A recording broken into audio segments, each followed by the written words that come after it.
been doing all right. Or at least that is what I told myself. Kept my head down, kept my hands clean enough. Tried not to want too much. That was the mistake, wanting too much.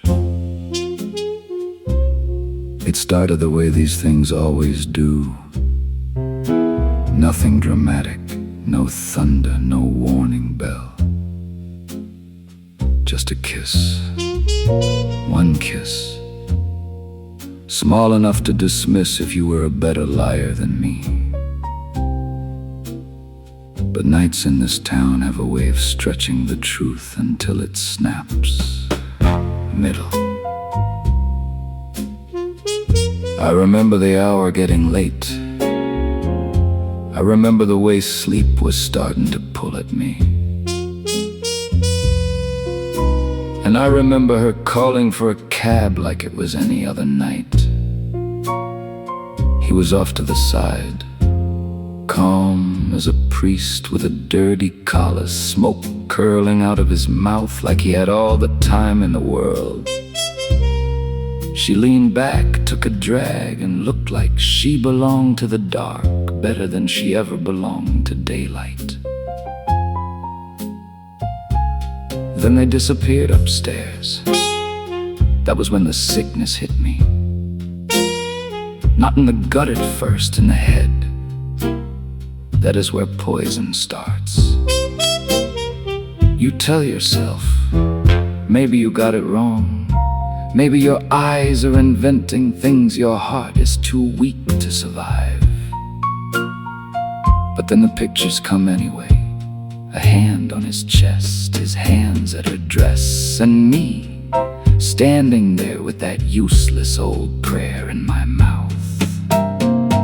Let me go. Let me not see this. Let me be wrong. Closing. But a man like me always looks. That is the curse, not the betrayal, not even the jealousy.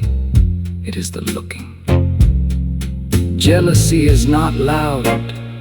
It does not kick the door in. It slips inside quiet, takes a seat, lights a cigarette, and waits for you to rot around it. By then, it was already working on me.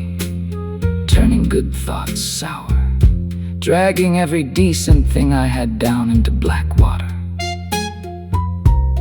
Every excuse she ever gave me tightened around my throat like a necktie pulled by a dead man's hand. And the worst part, I still wanted to know, still wanted to see after all I am Mr. Brightside. Still open my eyes wider, like the truth might hurt less if I met it head on. That is the joke, see. I knew exactly what I was looking at. And I looked anyway. Call it fate, call it weakness, call it whatever helps you sleep. Me? I just stood there in the dark, pretending I was the sort of man who could take it. 'Cause I am Mr. Brightside.